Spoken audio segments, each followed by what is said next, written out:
Exploring the bizarre. Your e-ticket ride into the world of the paranormal. Strap yourself in as we traverse the universe, exploring the unexplained.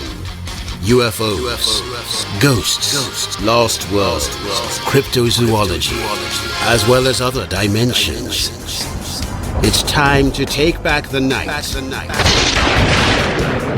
Now, your electrifying hosts of Exploring the Bizarre, Timothy Beckley and Tim Swartz. Hi, Tim. What's with the salute? I didn't know you were in the military. Aren't you kind of old to be heading off to boot camp? Oh, Tim, I'm simply showing my allegiance to the Free Federation of Planets and Commander Ashtar in particular. Ashtar. Isn't he the Space Brother who took over a TV broadcast in England a few years back, telling the world governments and military to behave themselves as we could be on the verge of Armageddon? Supposedly he looked as human as one of us, and that's why a lot of people thought the broadcast was a hoax. Yep, Ashtar is the head honcho, who is the leader of peaceful planets all over the universe. It's said that his crew actually is circling the Earth in a huge mothership and will save the chosen if there is ever a pole shift or a nuclear war. Our guest tonight says he has actually met Ashtar and is going to bring us a special message from our fearless leader. Well, we can use as much help as possible in these troubling times. Let me know if Ashtar is going to land somewhere tonight.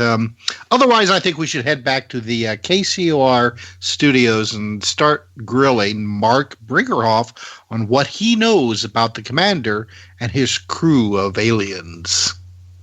We're in the Ashtar command now. We're not behind the plow. We're ready to ditch this planet. We're in the Ashtar army now. Oh boy. I think we make a better host than we do singers, Tim. You know that? I was just waiting for the agent to come sign me up.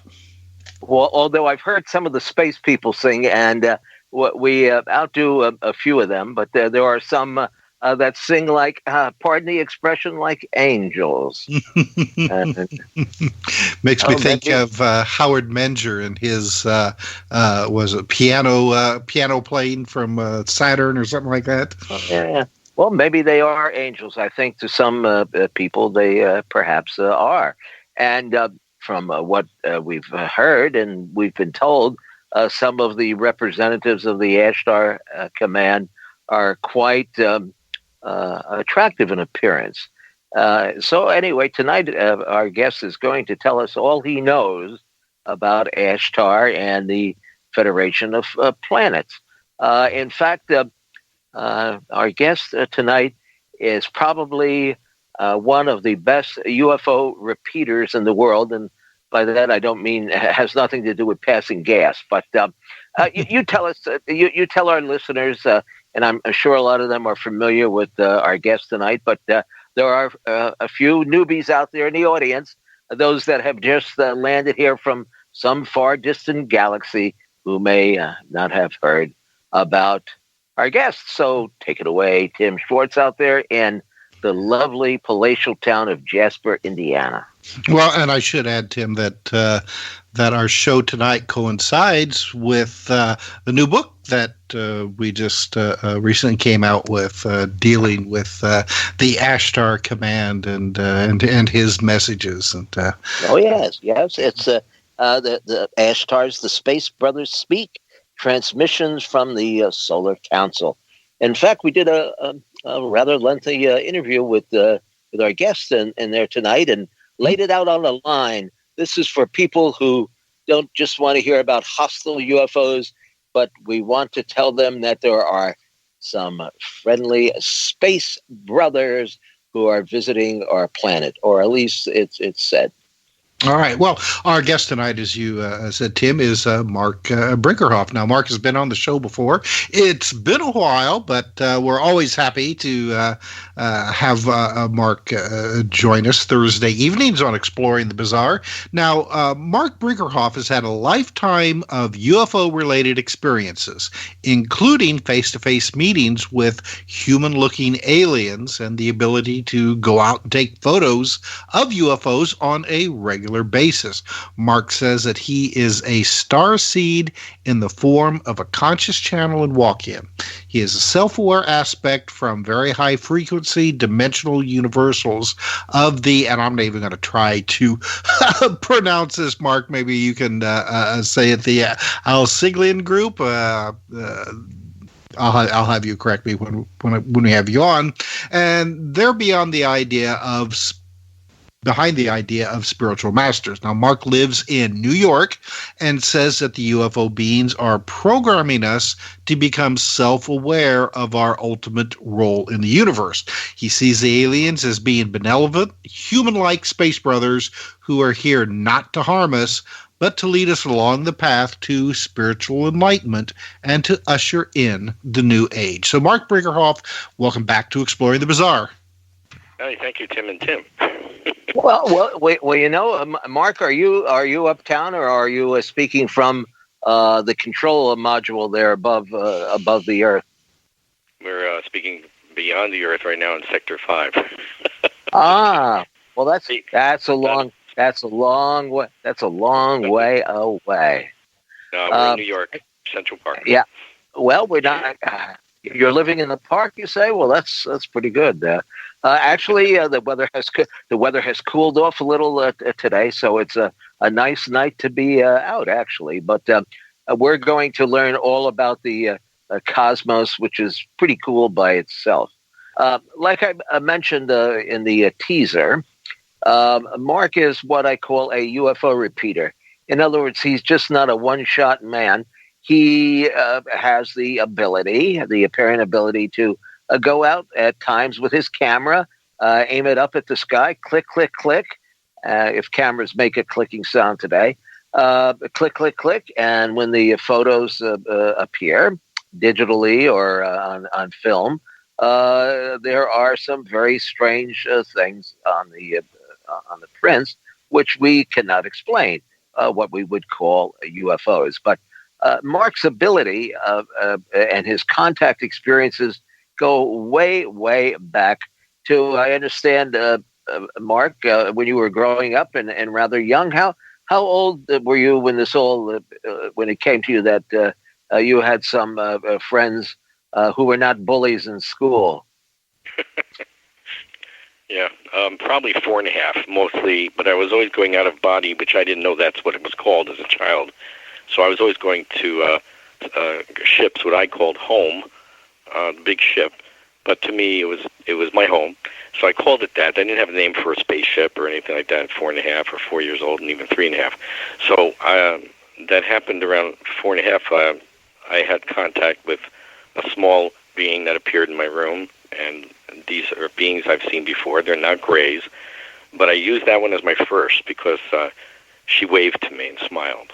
And so I knew her from other times, we'll say at other places we've been. But the crew, as I call my friends and family crew, they're the people I would always see at home on the ship when I would go out at night. And as I was a child, I even asked my father, when you go to sleep, I said, do you dream of the age you're in, like if you're my age? Because I was little. I said, did you dream like you were my age in your dreams too, like 4? And he said to me, yeah, I did. I was usually my age when I was dreaming.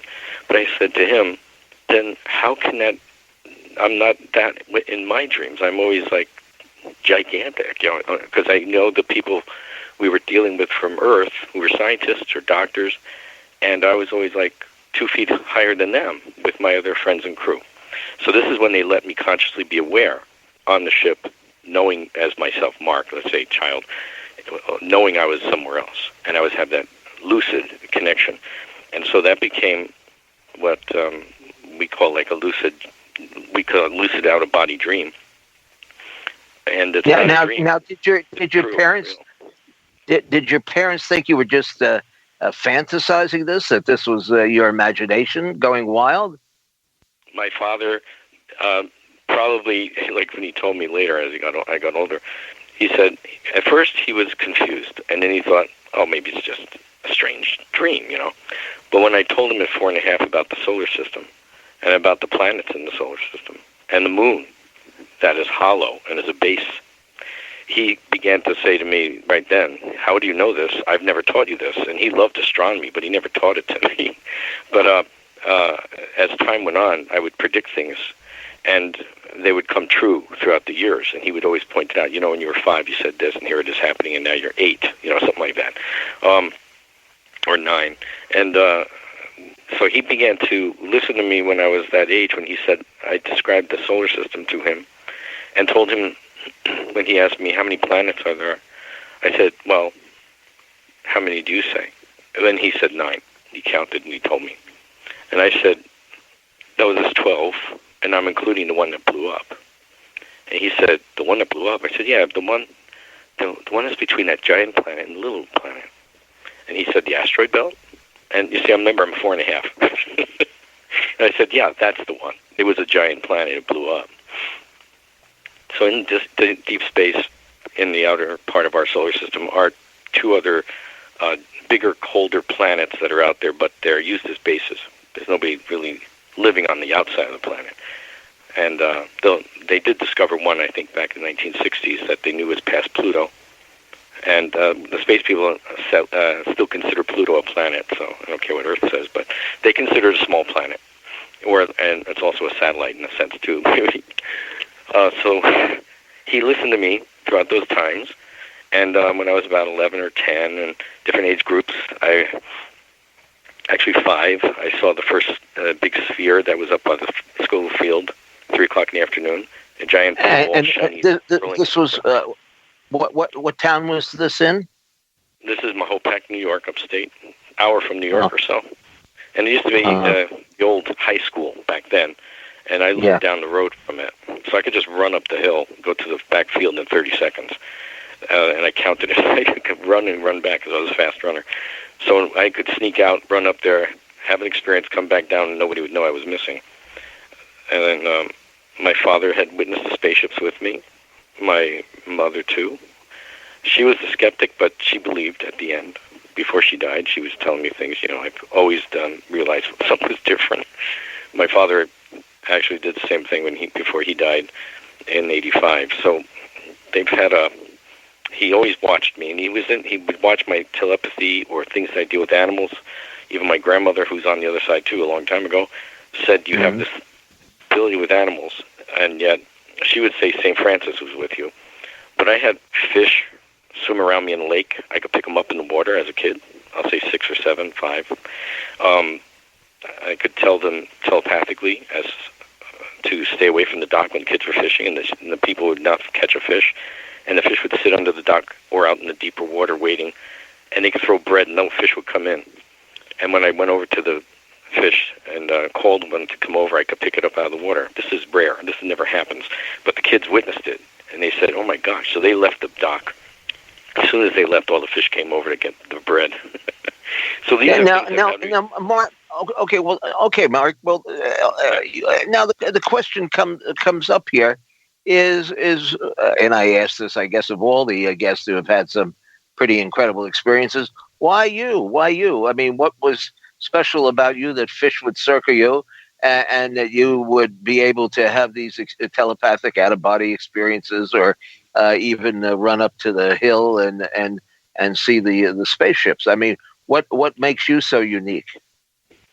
Yeah, I used to say that to myself, but I know I'm not from here, and I took over a body, and it's called being walking, I guess now. That's what I learned it to be, but I called it walking. I didn't call it walking in. I called it like taking over, because we didn't have a word for it. If a soul left the body, another one could take it over if it got there fast enough to be there. And so that was what happened to me. My mother was having a miscarriage, and the baby was going to be born dead. The soul left it. I was up waiting with an angel We all have angels. Everybody has guardians. And they're friends of ours, actually. They're angels, but they're friends because they're a different substance than we are. We're souls. But they're a substance, different energy. So they would be beyond spirit. So the angel says, do you want to try this one? And the soul came out and said, the baby's going to be born dead, I'm leaving, which it already was stillborn, because the machinery they had set up went off. I went down, checked that I could get in. I connected to the body with telepathy, and you connect with your soul to the head and the chest local area. And once you connect, the link is made when the Creator, not us, the Creator sends a frequency through. And that's all known what was going on, because we had arranged this, me and the crew, let's say, and the crew had arranged this through the solar system before I got here. In the 1920s, we were here, and we were testing to see how this is done. And I can't go into that experience, but it was just a watching effect. I was watching and observing and seeing how it works. And when I described that to my father, you're then what we would call a star seed. Are you? Can you identify where you came from, or the people that you, the races that you represent?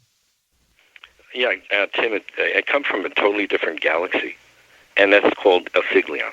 And Tim had it right too when he pronounced it. But that was a long time ago, and so we've been working in this galaxy, in the solar system, for a million years at least. Because I was here when the dinosaurs were here, and I knew about dinosaurs at 5 years old. I was telling my parents about them.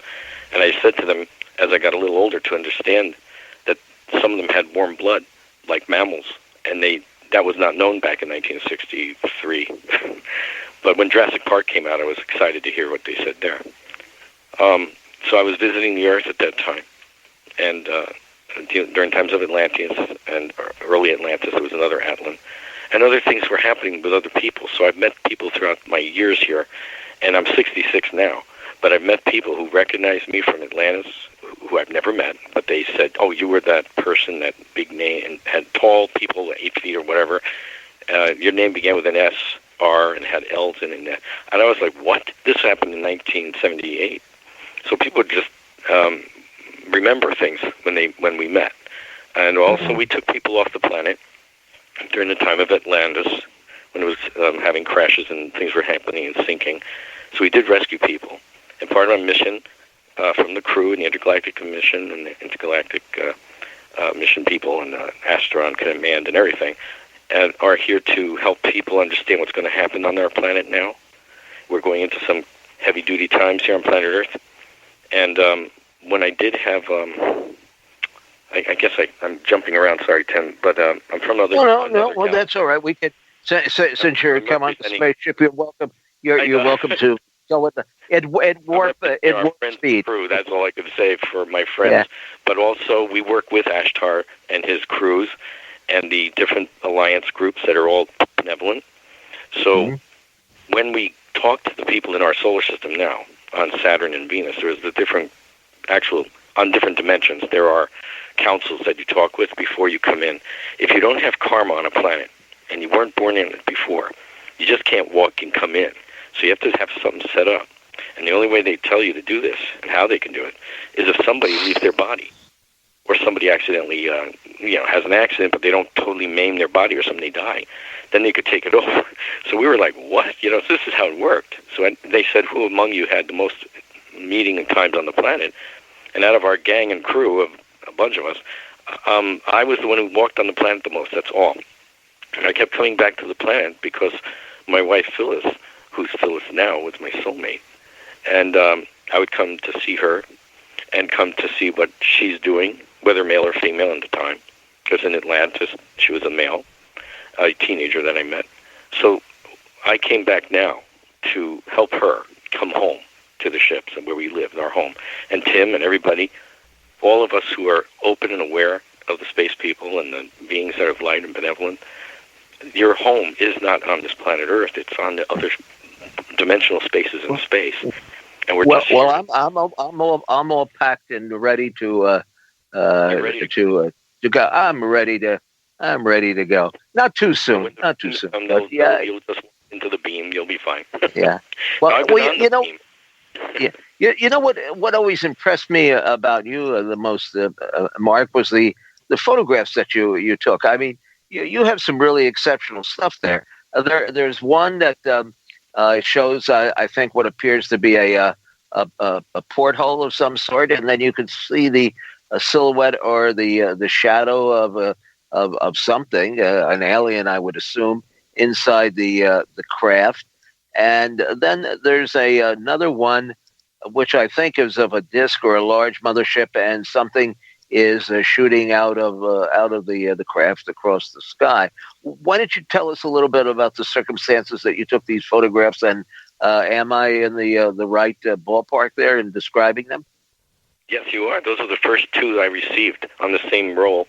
No, 3 and 6 were their numbers, and 3 of the people in space have always worked with me with 3s. So I have things at 3s, 9s, and things like that.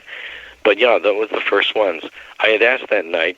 No, I had seen things and had UFOs hovering over me, but I didn't have. And what year? What year would this have been? 77, 78. Uh-huh. Yeah, I met Phyllis in 78, and I met you in 76. You and Harold. Well, actually, in a sense, I think we were responsible for you meeting Phyllis, because at the time, right, if I remember correctly, she was working at one of the local TV stations here, WPIX, and she was interested. No, TV. Yeah. I think. Well, whatever it was, but yeah. Anyway. Yeah. Okay. Anyway, she was interested in the subject, and I wasn't the contactee or anything. And when Harold mentioned that you had these experiences, she was very interested in finding out more. But let's get back to those two photographs for a minute. Who is inside the ship? What does that silhouette represent? That would represent the benevolent people that we're talking about. My space friends, my space crew. Does he have a name? Does he have a name? Is that being that we show in the picture? Yeah. It was probably one of our friends and crew at Laranos or somebody. I have only a crew member that I hang with, and they came close in those days. And they would hover over us. And Phyllis, and we had a giant boomerang come over us in 1978 with soft velvet covering, like it was made not to reflect. You could see the lights. When it came over, it blacked out all the stars in the sky, and the moon was not out that night. And it hovered very low, scanned us, and you could feel the scanner go over you, like that, but no sound. And then as soon as they did that, it was bigger than the football field we were in, and you've been to the football field. It was wider than the football field. And, this is up near. This is up near Pine Bush and Brewster. No, this is Mayapack at the school field. Mayapack. Oh, okay. To live. And as soon as it scanned and went over us, it just teleported. It was gone. And before my father died, he was in the hospital, and a boomerang UFO hovered over the hospital, came over the property where he could see out the window. And he called me, and he says, "They're coming to get me and take me home." Next day, he died. And so he was not from here either. And I told him, "You're my friend from space." That's how he got here. All right, Mark, I need to interrupt you here because we are going to our bottom of the hour break. So when we come back, we'll continue our conversation with Mark Bringerhoff on Exploring the Bizarre. So stay tuned for more.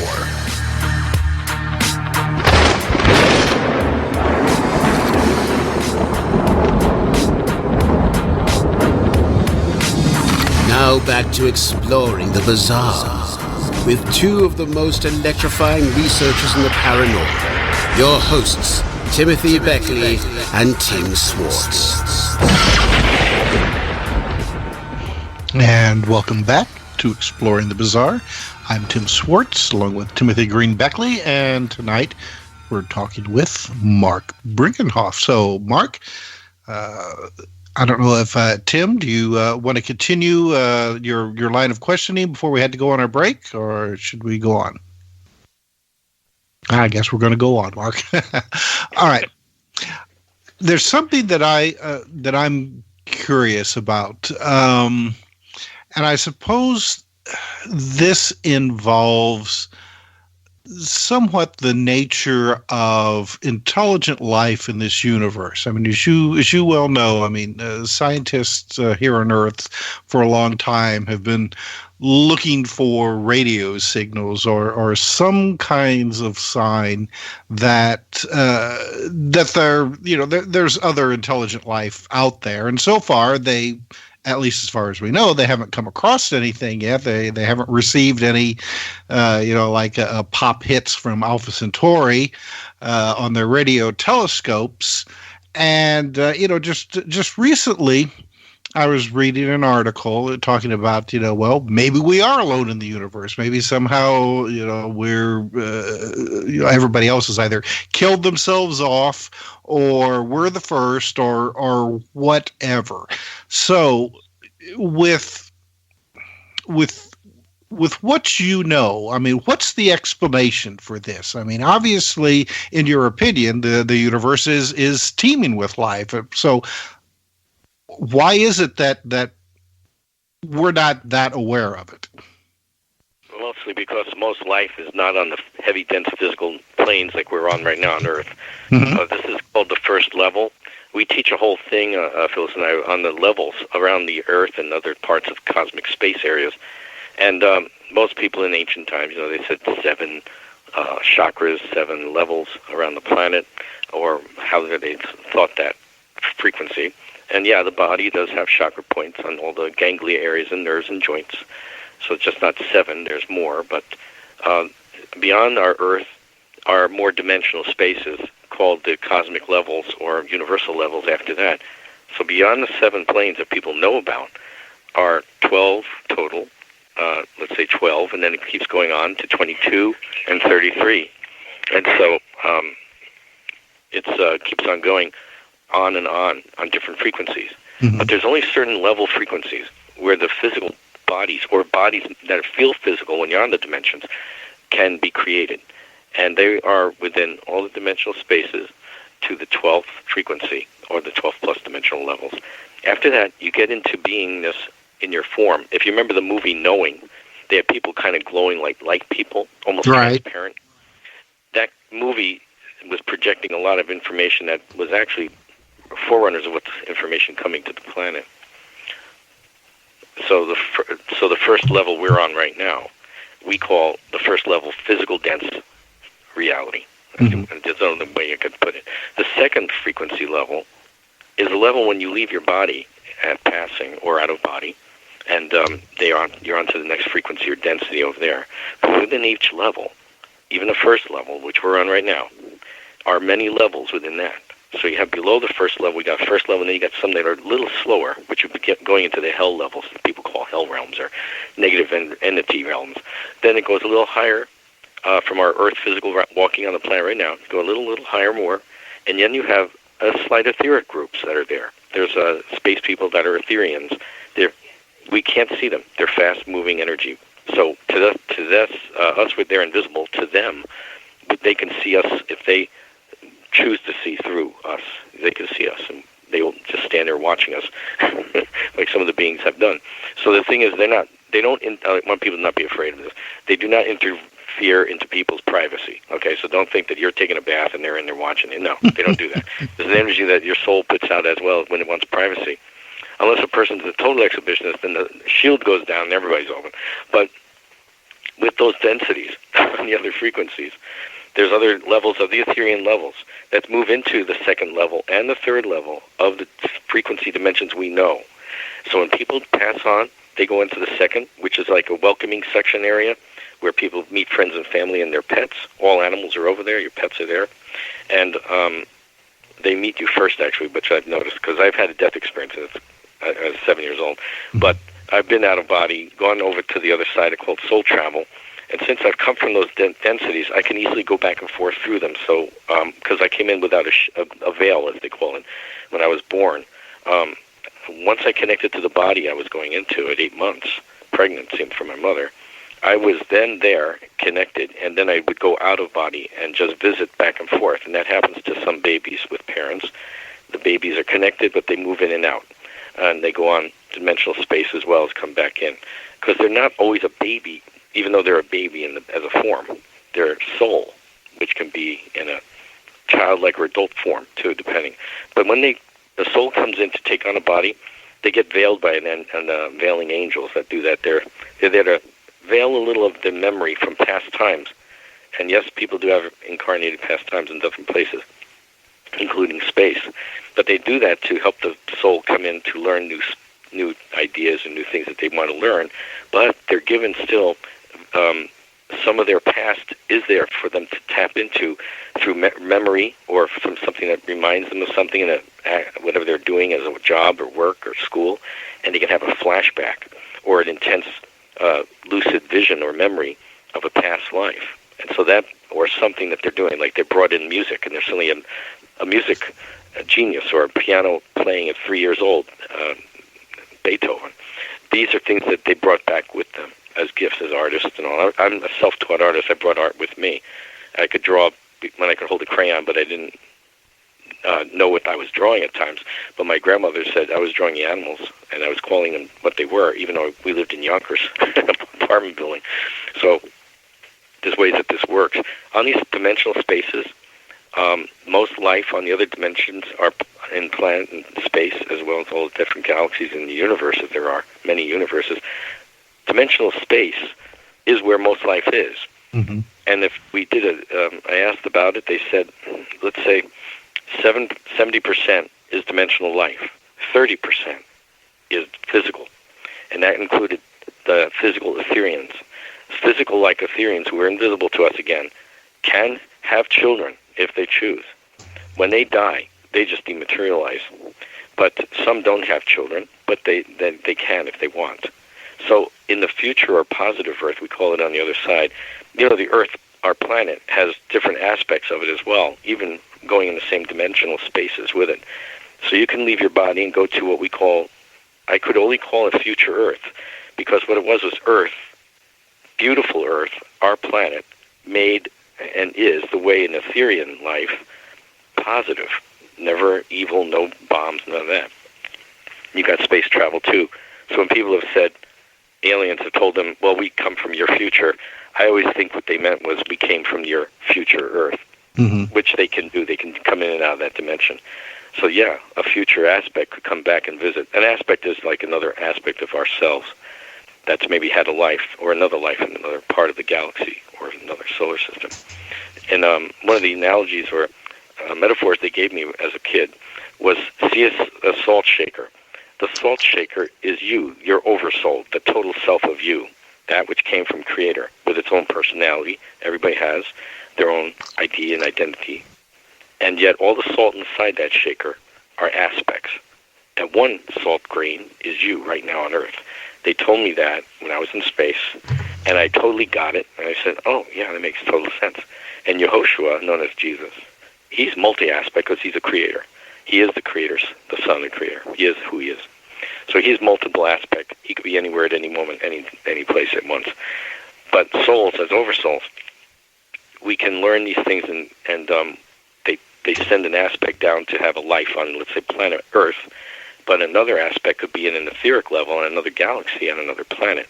And it could be a male or a female, or another kind of sex of those other planet systems have. There's not just male and female, but sometimes there's different ones. Some very androgynous beings, too. So if they're on higher frequency energies, those beings don't have children or anything like that, but they do have love. And love is in the way that they share it, in a way for blending or morphing with each other, whatever it would be. There's different ways they do things on those dimensions. That's what people are questioning that, because they've asked me those questions before. And yet, on the levels we're talking about, like this density and the next frequencies up, to the 6th and 7th and dimensional spaces where there's cosmic understanding and light and love and blissful energy, there's only a certain level where, we'll say the 4th, where the soul gets to that frequency after passing from a planet density, the physical density, gets to that side, and has to make a decision if it plans to want to come back anymore for other testings or other challenges it wants to take on. And on other planets as well, physical planets, which are not as negative maybe as Earth, but some are challenging. And if they decide they're finished with the test that they wanted, they then pass on to the higher fourth and fifth dimensional spaces. And from there, they work in space or other areas. And Now, Mark, back into Mark, do they all pretty much look human? In the book, The Space Brothers Speak, we have a portrait that you did of the High Commander Ashtar himself, and I always say he looks like he's stepped off the set of a soap opera. Are they all human in appearance, or are there a variety of skin tones and sizes and shapes and so forth? How many are there, would you say? Oh my gosh, uncountable. I'm sure from my traveling out there, I've seen all shades of color, from blue to green, lavender, and humanoid-looking beings, human-like as well. Like Ashtar is a human-like looking humanoid, but he's not a human. He's an Adamic race. And Valiant Thor was another human-looking ET, higher being that was not a human, but could act like a human, look like a human, and supposedly didn't have a belly button because he wasn't born. So there's a lot of beings like that, but there's others that look like different types of animal species that we know here. I've met, and I love my friends I've met because I've gone to their planets at different times, Commander Bial Alaruk, and he is, I'm saying his name slowly, Bial Alaruk is his name, and I've met him a few times. I know him in space. He's a being that resembles a cat. I have a drawing of him, and people fall in love with him all the time. But yes, they have a tail too. And remember Avatar the movie? When I first saw that, we're gonna put some of that. We'll put some of these up on the YouTube channel so that people can see the various paintings and all that you've done, which are absolutely fabulous. They're wonderful. But go ahead. Tell us. There, though. Yeah. I don't have him. No, he's not up on our website. But the one that you've seen is a reptilian look. He's a humanoid reptilian. The one with the large eyes and a seam going up the center of his forehead to his back of his head, a ridge. And he's very gentle, kind being. Works on the 6th level dimensional spaces and frequencies. They're all nice beings. All the ones I've met are very good, kind, and part of the galactic commands up there that are alliance groups, and loving beings, kind, all genuine. Teachers as well.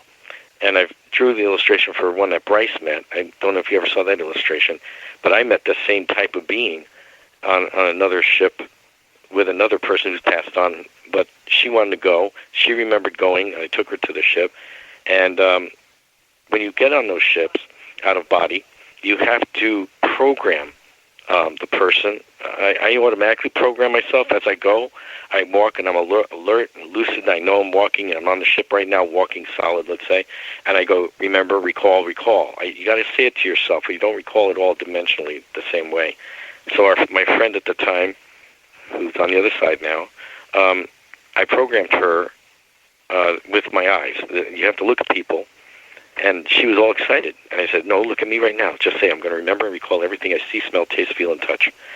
And she goes, okay, I'm going to remember everything I see, smell, taste, feel, and touch. I said, say it 3 times with me. And look at me in the eyes. Because she wanted to look at the alien. I said, no, look at me in the eyes. I said, remember, recall.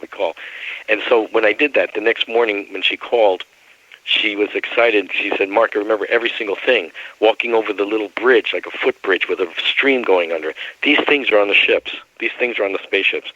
There are areas that look like nature like we know, but there's nature that you've never seen on Earth. But it's so beautiful. They have mountains, they have an ocean, they have all that stuff there on white sands. And any fish that are in their oceans that are, kind of real, but they're spirit fish, but you could touch them, they don't hurt you. You go touch a shark there and they don't hurt you. I've seen so many things and different types of aliens, different colors, different heights, from 3.5 to 4 feet to 10, 12, 13, 15 feet, 20 feet. And on different levels you're in space, depending on where you are, higher frequencies, you will gain height. You will get taller. So sometimes I'm 12 feet on these other levels, and when we come through to the 8th or 7th and 6th to the Earth levels, I can be 7.5, 8 feet tall. And when I come to my own apartment here in New York, if even Phyllis and I were both out of body and we came back, I was 8 feet and she was 7.5 feet tall. We were in our entryway. So we have, this is what happens. I cannot get smaller than that when I'm out of body. So people who have met me out of body are not looking at Mark, the person you see. They're looking at my aspect higher self over part, Cerealis, and that the pictures are on my website at the intergalacticmission.com. So the thing is these are real, and we actually teach a teaching from the ship that I brought back with me. I was allowed to in 2008 finally tell it. A teaching that awakens the soul to their, we'll call it the seed atom, and from that they can meet their higher self or their oversoul.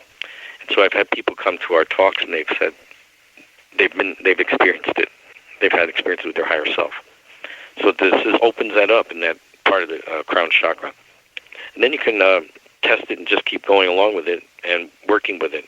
And before you know it, you can do that, go lucidly out and remember things lucidly and coming home back to your place. Now we go to the ships around the planet Earth. Ashtar and the crew and the gang of the light groups and the Christ group is which I'm introducing back to the people here on the planet Earth. We come from a group called the Christ group and the Intergalactic Mission. And the Alliance groups work with Ashtar and his intergalactic command unit now. He used to be called the Galactic Command, but he's beyond that. And Ashtar is on the higher realms too. When he's he's on the higher frequencies where we are on the 12th, and that's where I talk with him the most. But when we come to his ships around the planet Earth, he has 3 right now. Let's say the Alliance groups, all running with Ashtar, who's in charge of that group. But he has people in charge with him. And one of the leaders or commanders I know is Alcron. He's around New York City. So when I'm looking for ships, I also call Astron, my other friend. He's on my ships. Astron is our intergalactic command too. We're part of that. So I call for my friends, or I'll call for Ashtar, and I'll call for Alcron because he's running some ships in the local areas. I understand that I understand we're going to have an actual message from Ashtar that you received after the next break. Now, one of the things, Mark, that people always ask me about is, originally, or I guess the primary channel for the Ashtar Command was the late Thelma Terrell, otherwise known as Thewella, and she prophesized about a liftoff from the planet of the chosen ones. In fact, Carol Ann Rodriguez, who's our in-house artist, we've known her, of course, both of us for a long time, has done an illustration, of the people meeting the craft, I think out in the desert somewhere, and actually going into the ship. This is something that Tewella wrote about a lot in case of a pole shift or a nuclear war, or I guess in case of the dreaded climate change, which seems to be approaching more rapidly than we thought even possible. Do you see that as being part of their plan? Yeah, actually it is. The Earth is going through changes, and as a child, when I was out in space, I told my father what I saw, and beyond our galaxy is energy fields that are heavy magnetic energy fields, and I know that now, but as a child I didn't. I just called them blue energy.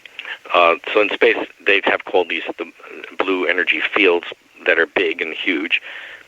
Our galaxies move through these energy fields, and things happen to the galaxies and the planet systems in them, and the solar systems and stars. So our galaxy is heading towards one of these and touching the outer edges of it, and that's where we've seen, because we're located on the outer ridges of our galaxy here now, or the outer arms.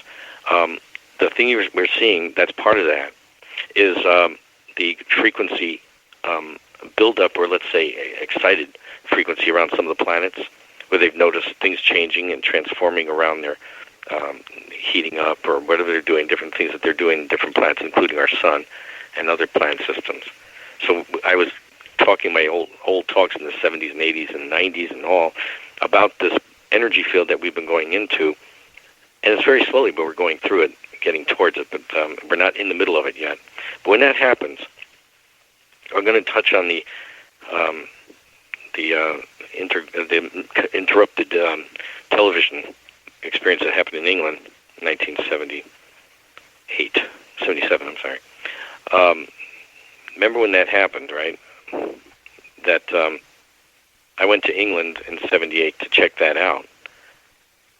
I was told a week before that I was heading for a UFO conference or a little meeting with some people, including a person that passed on that I was telling you about before.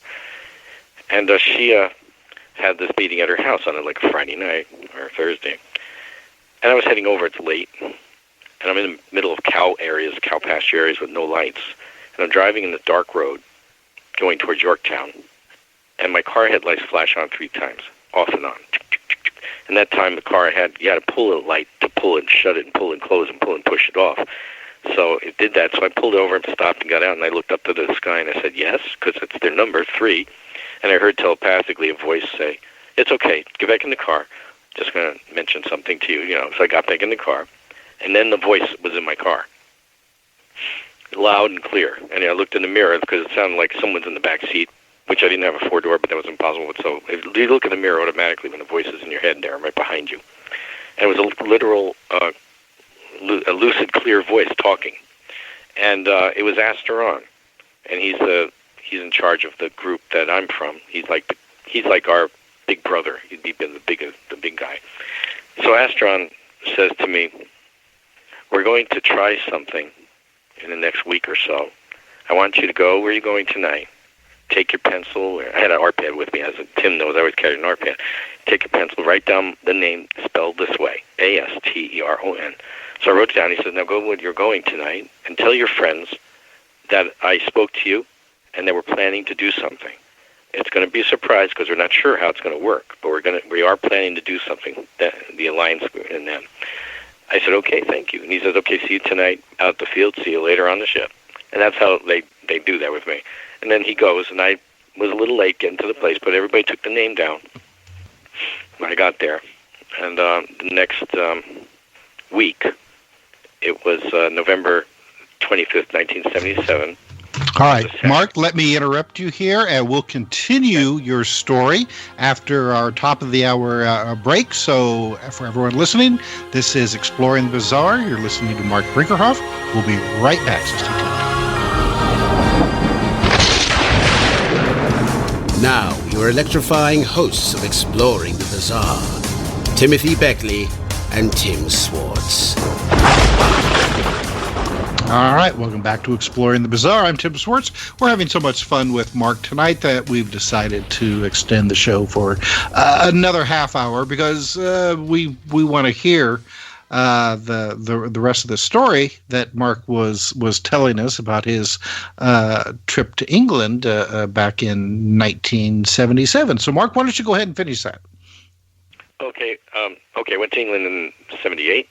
To check this out because it happened November 26, 77. Mm-hmm. So after I met Phyllis at Tim's UFO Center, we went to England. We met on March 3rd, 1978, because I came to New York to talk to Steven Spielberg's people. But that was it. Then we went in March, we went to England. So from there I had people I was going to connect with because Bryce gave me some names, my friend Bryce Bond. Well, here's what happened. It was on a Saturday, November 26, 1977. In southern England, TV transmissions were interrupted with a message from the intergalactic mission. And people heard the name Ashtar. So when my friends called me on a Monday, and they said, did you see that newspaper? And I said, no. So I collected some newspapers that my father might have brought home that day. And there I found a couple of clips, A Voice from Outer Space, ? I got the clips online on our website, intergalacticmission.com. Under extraterrestrials, you can find Ashtar, and click on his photo, a drawing that I made of him, and you'll see the news clippings underneath, a few of them, not all of them, but just a few. They all say basically a similar thing. This is the voice of Ashtar. I'm an authorized representative of the Intergalactic Mission, and I have a message for the planet Earth. We're beginning to enter the period of Aquarius. Now, they were using that because people were understanding that time of what's going on with the solar system and astrology. and what's going on in planets and constellations. And there are many corrections which have to be made by people of Earth. This is the basic message that most of the space people have brought from the 50s on. All your weapons of evil must be destroyed. You only have a short time to learn to live together in peace. You must live together in peace or leave the galaxy. When my friends read that, they were concerned about that. They said, what does that mean, leave the galaxy? And I told them, I said, but that doesn't mean leave the galaxy and you're kicked out. It just means there's only a short time to get it together with your frequency, your energy bodies. You have to think higher thought, think creator, think, and you have to think how you want to be, in what frequencies you want to be before you leave planet Earth, whether, death or by taking on a ship. And so they said, leaving the galaxy, and I understood it back then. So I told my friends, leaving the galaxy just means if your energy level is not high enough to get onto the ships as well, because you have to be of benevolent, let's say, not be into ego, a lot of addictions that people have, like drugs, booze, whatever they got, all these addictions, pornography, all these types of addictions have to be let go of, because they bring lower thought to the physical body, which creates energy around the aura. So if you cleanse up the body, detox, whatever you can do, if you have a coffee, or that coffee is not the addiction. It's more like alcohol addiction, drug addictions, heavy duty stuff, not heart medicine, not that kind of pill. It's the other kind of stuff that can, change the brain or do things to it, like with other kinds of drugs that they have today in those days. And that meant that if your energy field is not coming up to a certain frequency of light, and if a person is still into the money, greed, whatever the average human out there might have, who might not be might be atheist or might not, but the thing is they have this low brown energy field around them. It comes in grays and browns and just muddy colors, and that's because their ego, or they're dwelling on things they shouldn't be dwelling on, murder, whatever. Those people are not going to be taken up. And that's what they meant by leave the galaxy, because what happens is, as the planet Earth moves into the frequencies, and the next frequency in our solar system is going through it, in that energy field that we've seen in space, the souls that are on the Earth will leave the Earth, and yet in the higher forms, if you passed on or you got on those ships, it doesn't matter if you're on a higher frequency of love, light, benevolence, love for all brothers and sisters, and hold no resentment, anger, and forgive everybody of the things that they've done to us, things that they've done that are horrible or not. We forgive them, let them go. You move to higher frequency, and that this is what the people talk about on the starships as well. That people of Earth have to change their focus and their thought. Yes, people say, oh, pray for the planet. Yeah, you could pray for the planet. The planet gets the energy. But you can't transform another Earth person who's living in another country if they don't have a belief system. It's their free will. It's them. They change themselves. So we can suggest things. We can pray for them. We could pray for people to love Creator, or raise their awareness and have a miracle or experience that transitions them to think, oh, I had an amazing, miraculous thing. I don't even understand. Let me go search this out. So that curiosity gets the souls to change also their frequencies as they go to explore, let's say cryptozoology or, space. So by leaving the galaxy again, that means those souls who did not have the energy high enough to go through to those other frequencies and maybe be reincarnated again on the planet when it gets fixed up again, they will be taken to another galaxy as souls with angels, to the galaxies that are following behind our galaxy now. There's other galaxies behind us, all going in the lineups. There's lots of galaxies. They'll be taken to another galaxy, to a planet system similar to the planet Earth system, where they can get a frequency, again, that comes through, similar to the planet our galaxy was going through already, those energy levels from 900s or whatever they would be. And yet not the same negative experience would be on that planet. It would be a little more benevolent. So it cleansed their energy of that, detox them of the negative things that were happening on the planet for them as a soul. And so they would get another chance to come through that way and cleanse up their energy, get back into more space as well, or other. They will not become a primitive planet. They would get into a planet similar to the one they left. But the people would not be warlike or And there's a lot of planets out there that are not war-like. There are some that are like Earth a little, so they're challenging. So that's what that meant by leave the galaxy. So the people did not know who did this, who could have done this, because they would have had to use a lot of transmission and a lot of energy and a lot of money. And the people I was staying with was a UFO investigation group in Warminster in England, and they told me that they were being blamed for it, and they were just like hippies. They were just really nice people, just regular people, and playing guitars, and working regular jobs. Like somebody worked at the local bakery, so things like that. So they were saying when they came to investigate us, they thought we had a giant transmitting device out in the yard, and there was nothing out there. And they were living in like 1,400 houses, the 15th century houses. So the low ceilings was amazing. That was the people in England. So I went to London and met some people there, and I had their names written down in my books a long time ago. Graham was his first name, and he worked with some newspaper people. He might have been a reporter, but he said he had these different information he would get because he was into the paranormal, and that's how I got to know him through another friend at that UFO center in England. And so he had the transcripts he handed me to copy down, so I copied the transcripts. And they basically matched what was being said in newspaper articles. So I asked him before he showed me anything, I said, first off, what was the name you heard? And he said Astron.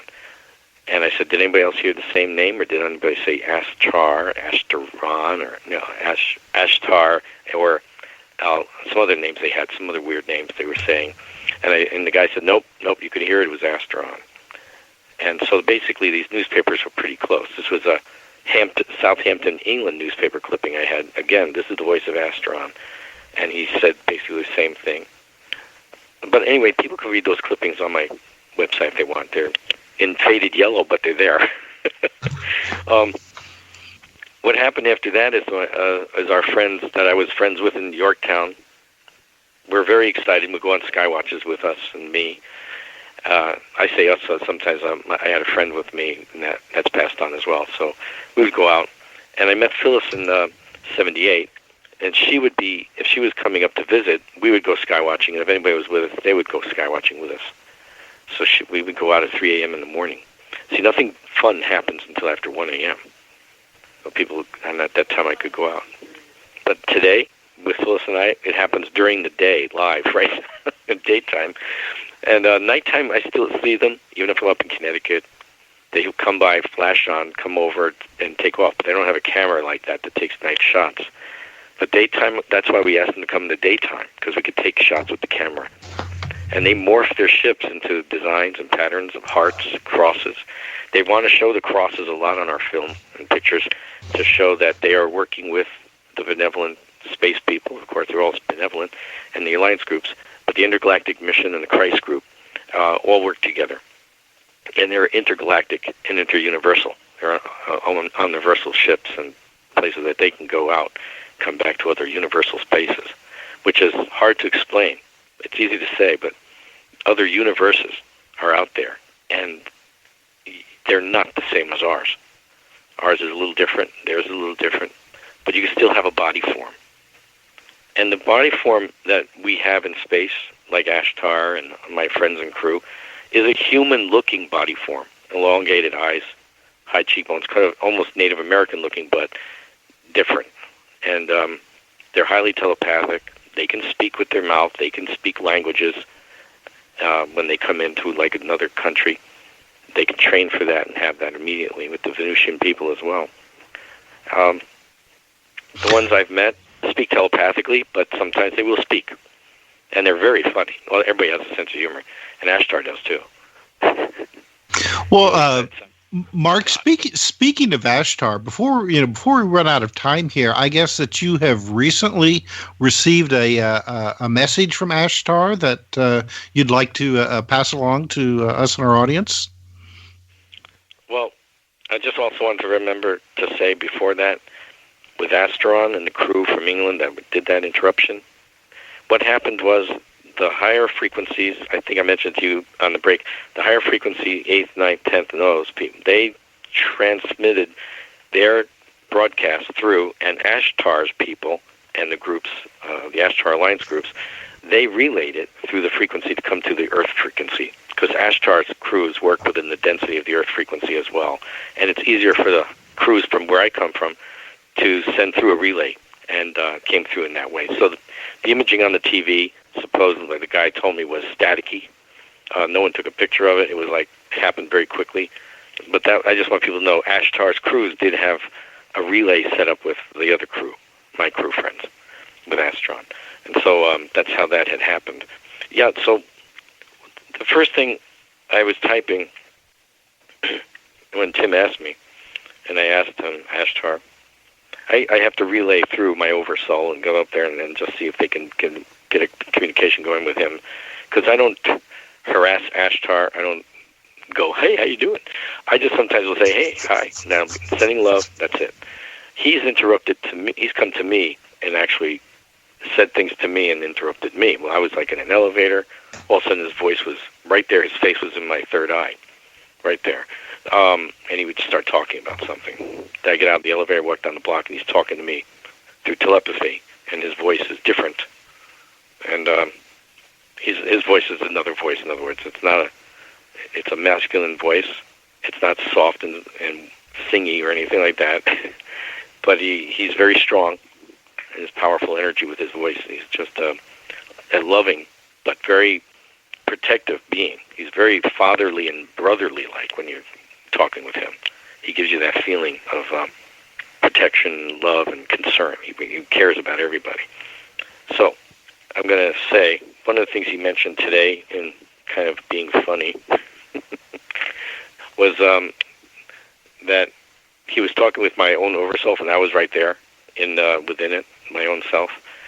And I'm hearing the conversation go back and forth, because what I do is I am a remote lucid viewer, I guess you call myself, because I go into those sections and I can be there and see through my own self's eyes in two places at once, here and up there. So I can see what they're doing and tell Phyllis what I'm seeing. And we've matched things before with each other. She's had experiences in the room and would ask me to say what we just were doing. And I would say, where were we just now? And I'd see it. And I'd tell her, and she says, oh my God, that is exactly what I was looking at. It was a whole new scene in another planet. So I just want people to know these are abilities that can be trained. You can do these things and connect with your over and higher self. And you can start to connect and see through their eyes. And that's part of what they want. They want you to know you're not alone. And the conscience is your over or higher self, the one that says, don't do that. Don't do that's bad. That's usually that person there. So Ashtar said, as kidding around with my own over part, and they were telepathing while I was listening, and he was going to tell me, I'll come get you some information around 3 today. Well, what he said was, don't take it anything wrong, okay, people out there, please don't. It's like we've been doing a lot of hand-holding for a lot of many years, and it's time.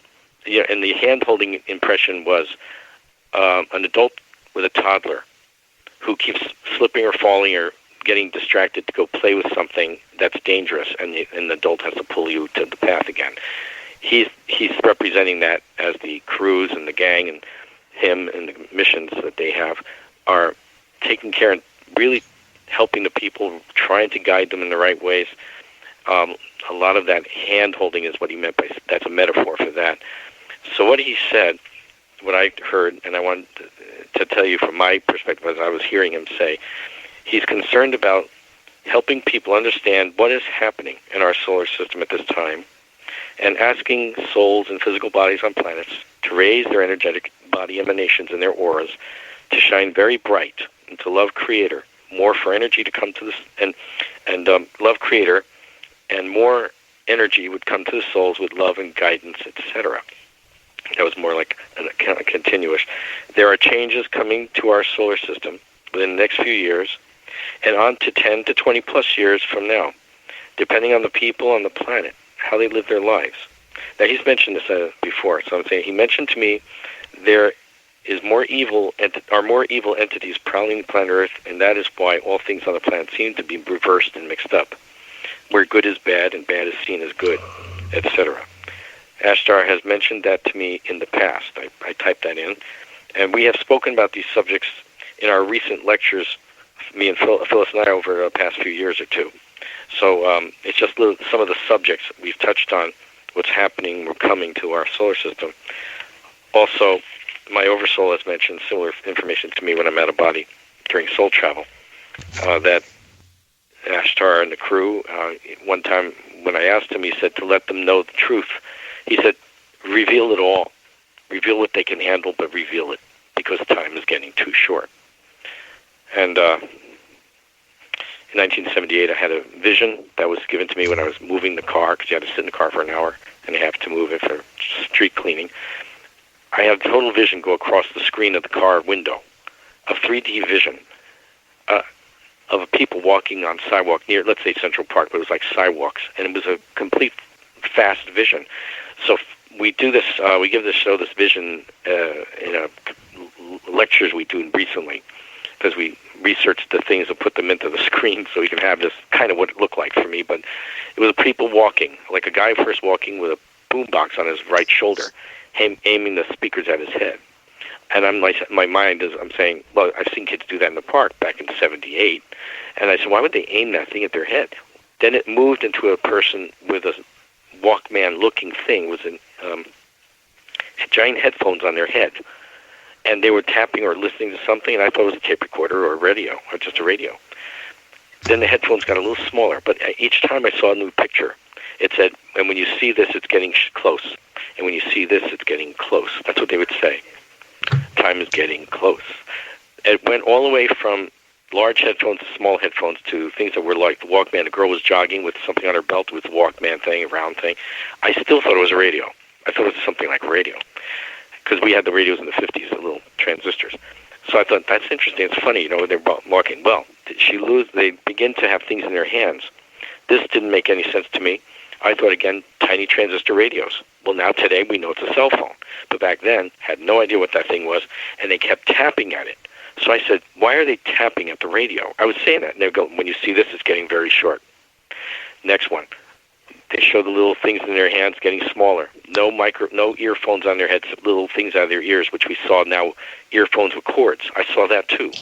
Then it moved into something in their ear and on their ear, and I think that was the Bluetooth effect, because it was something looped on their ear. Again, I was saying, why are they doing this with radios? What the heck? Because they were tapping on them. Then I saw somebody talking at it. So I thought they were yelling and singing with the music, because there was no sound with what I saw. Only when you see this, it's getting very close. The next one went into a guy walking by with a business suit. He slipped up his arm. He starts tapping something on his wrist and talking at it. I thought Dick Tracy radio, wrist radio. Nope, that was a cell phone on his hand. I didn't know that until now, when you see them. So all this has been happening, right? And they kept going, when you see this, time's short. When you see this, it's really short. Now, the last one they showed me, besides the wristwatch thing, was the tiny little earphones going inside the ear with no cords, and then getting almost invisible, where you don't see it and notice it, like a earpiece for people hearing aid.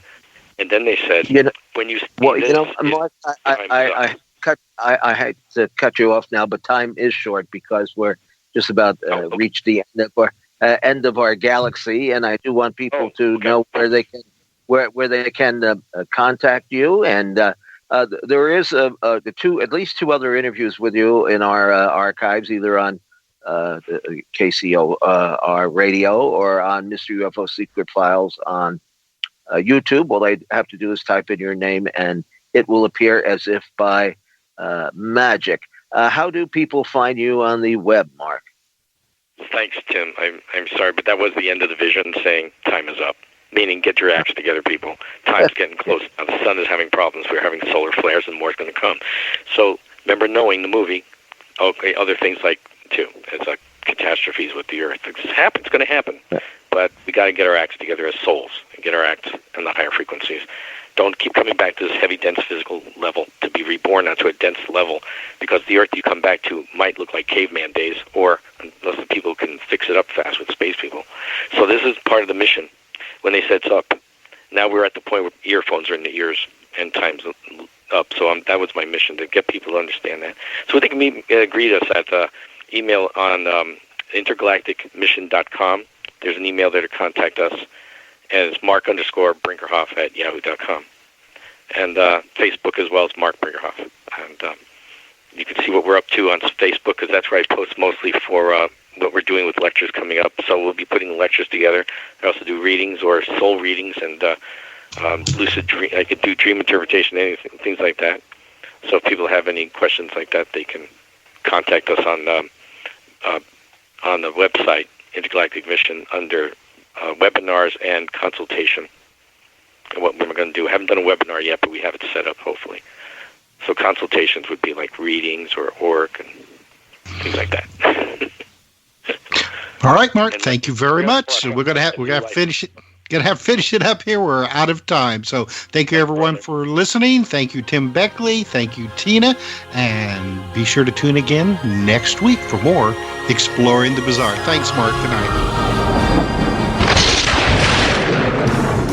You've been listening to Exploring the Bizarre with hosts Timothy Beckley and Tim Swartz. They're taking back the night by jetting non-stop across the cosmos in search of the truly bizarre and totally unexplained, with you as their co-pilot.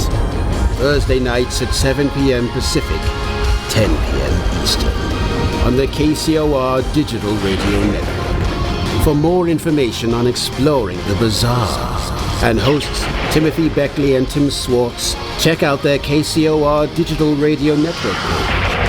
Follow their YouTube channel at MRUFO 1100. Exploring the Bizarre.